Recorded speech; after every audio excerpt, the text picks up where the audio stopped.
Hello. Welcome back to Let's Talk HP Lovecraft. If you have not yet subscribed to our channel, please take a moment to do that now and follow along with me over the next coming weeks and months as I work through the collection, The Crawling Chaos and Others by HP Lovecraft and his various co-authors. Today, moving on to the fourth story in this collection, The Horror at Martin's Beach. The way that these reviews work is that I do a brief synopsis of what happens in the story and then try to wrap up with just a few thoughts on what I think it all means. Where does it fit into the Lovecraft canon? Is it worth your time to read? And so, getting on with that synopsis, this story was in fact written by Lovecraft and his then wife, Sonia H. Greene, who he was married to for 13 years. It was written in June 1922, but first published in November of 1923 as The Invisible Monster in the magazine Weird Tales. But one day, sailors hook and kill a 50-foot-long cylindrical sea creature with one big eye, and the captain, he finds a big ship where he can put it in, and he hauls it to Martin's Beach and begins to sell tickets to it as a sort of marine a gruesome attraction. And he makes lots of money cruising up and down the coast and showing this thing. But one day when he is moored in Martin's Beach, the ship inexplicably breaks its moorings and disappears out to sea. They search and search and search, but nobody can find it. It seems lost forever. Sometime later, the captain, he returns. He has business to wrap up there at the resort. And while he's there in the evening, there's a shouting heard on the coast, presumably, and two lifeguards hearing this sound, they throw out a flotation device on a long rope into the waves, trying to rescue this person who is unseen in the night.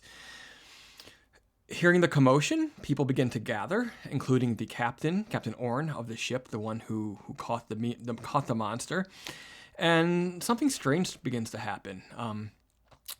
They begin tugging on the rope, to this flotation device, and it won't budge. And so the lifeguards, they throw out the slack behind them, and they sort of motion to the gathering crowd, come help us. And many people do, in fact, help them.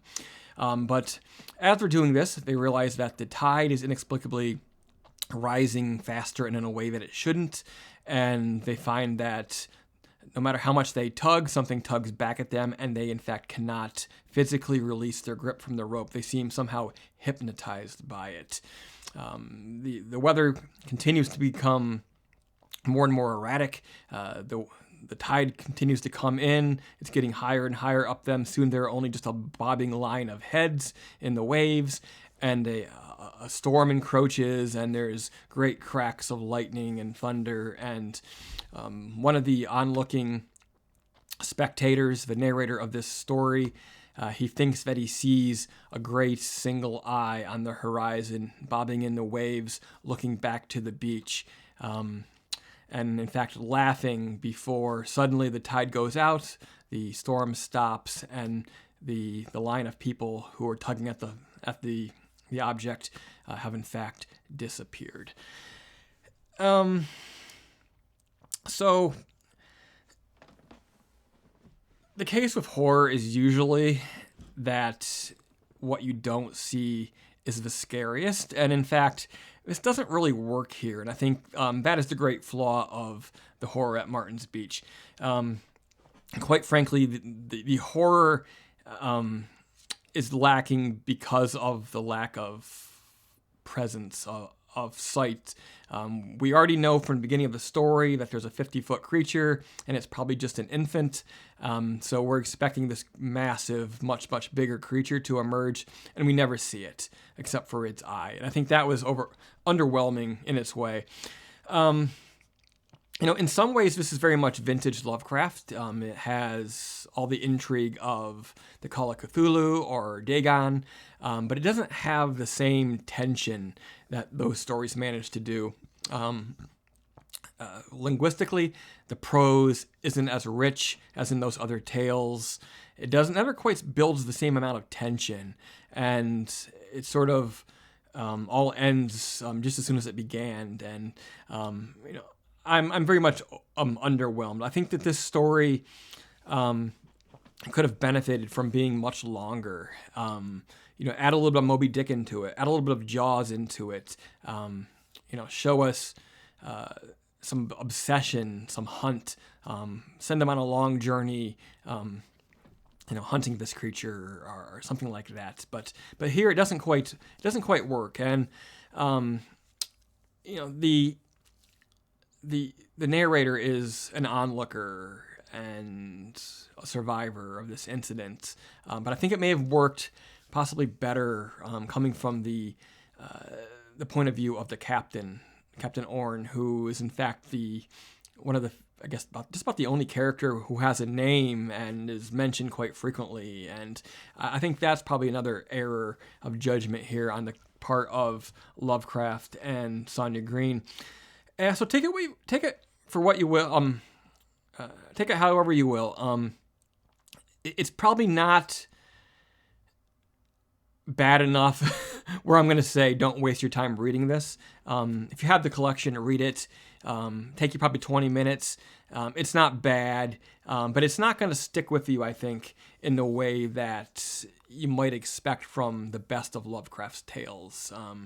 I might actually, suggest going to Ray Bradbury, another one of my favorite authors, and read The Beast from 20,000 Fathoms, or actually, that was the movie version, wasn't? I forgot what the story was called. But there was a story about a lighthouse keeper who encountered a creature, who the creature thought that the lighthouse, the light was its mate, I guess. But yeah, a little bit underwhelming. But again, 20-minute read, not gonna ruin your day, not gonna waste too much time. Be a completist like me. Check it out, but I think that you're not going to find it to be quite as good as you possibly hoped from a story with a great title like The Horror at Martin's Beach, which sounds very much Lovecraftian, but it's not quite as Lovecraftian as I would have liked. All right, then. Next up in the collection is Under the Pyramids, which was written with Harry Houdini. I will be skipping that because I've already reviewed it. It was in the collection, The Complete Fiction of H.P. Lovecraft, which I reviewed here on Let's Talk 4 or 5 years ago.